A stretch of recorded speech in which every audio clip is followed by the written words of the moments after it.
안녕하세요. 사이다스쿨의 김프로입니다. 오늘 이 시간은 김프로가 바라본 불편한 진실 두 번째 시간인데요. 오징어 게임 속 오징어 게임이라는 제목으로 불편한 진실을 살짝 건드려 보겠습니다. 전 세계가 넷플릭스 오징어 게임 영화에 열광하고 있습니다. 세계인들이 대한민국에게 이렇게 물어볼 수 있습니다. 오징어 게임으로 돈 많이 버셨겠네요. 대답은 아니요입니다. 오징어 게임 열풍이 불어도 창작자가 얻는 수익금은 거의 없습니다. 그 이유는 바로 넷플릭스의 계약 조건에 있는데요. 계약 조건은 넷플릭스에서 영화를 100% 투자해주는 대신에 손해가 있다면 그 손해도 100% 감수할 테니 이에 따른 수익금도 모두 가져가겠다는 것입니다. 어떤 사람들은 이렇게도 말합니다. 제작 비용도 만만치 않고 공중파 방송국은 심의도 많고 자본이 부족해서 협찬 등을 받는데 그 또한 중국 자본이 많아 역사 왜곡 등 문제가 많지 않냐고 말입니다. 그러니 차라리 그것보다 넷플릭스에서는 투자도 빵빵하게 받을 수 있고 작품이 망할 때도 100% 감수해 준다고 하니 창작자 입장에서는 자유롭게 작품 활동도 하고 드라마 제작 입장에서는 좋은 거 아니야? 라고 말입니다. 언뜻 맞기도 하고 아닌 것 같기도 합니다. 오징어 게임을 연출한 황동혁 감독의 말처럼 알고 계약을 했으니 초대박이 나도 수익금에 대한 권리를 주장하는 것은 계약 위반이고 이 또한 넷플릭스에게 공정한 대우를 받고 있는 것이라고 말입니다. 그런데 오징어 게임에 참가한 사람들도 게임에서 탈락하면 죽는다는 것을 알고 있었습니다. 그리고 참가 계약서에 자발적으로 서명을 합니다.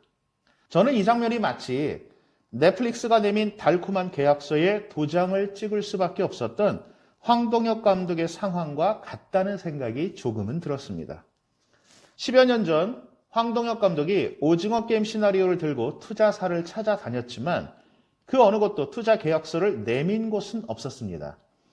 시간이 흘러 결국 넷플릭스가 황동혁 감독에게 손을 내밀었습니다.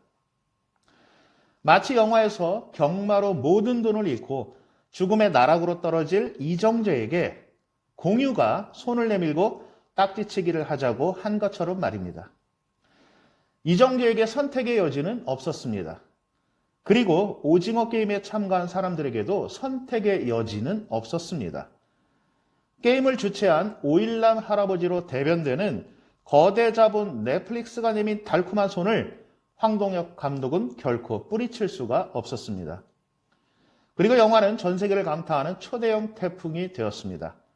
영화에서도 주인공 이정재는 456억 원의 주인이 되어 현실로 돌아왔습니다.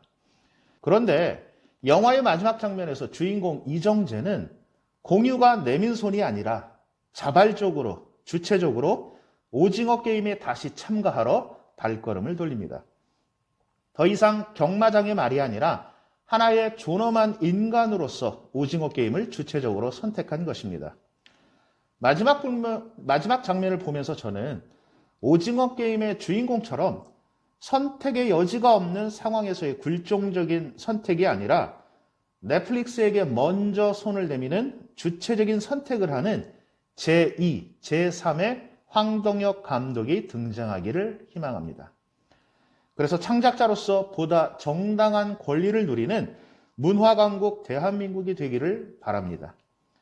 나아가 제2의 오징어 게임을 시작할 권리도 그만둘 권리도 바로 우리에게 있다는 것을 전 세계인들에게 보여주어야 합니다. 제작사가 아니라 넷플릭스 같은 투자사가 되기를, 참가자가 아니라 오일남과 같은 주체자가 되기를 희망합니다. 지금까지 김프로가 바라본 불편한 진실이었습니다. 감사합니다.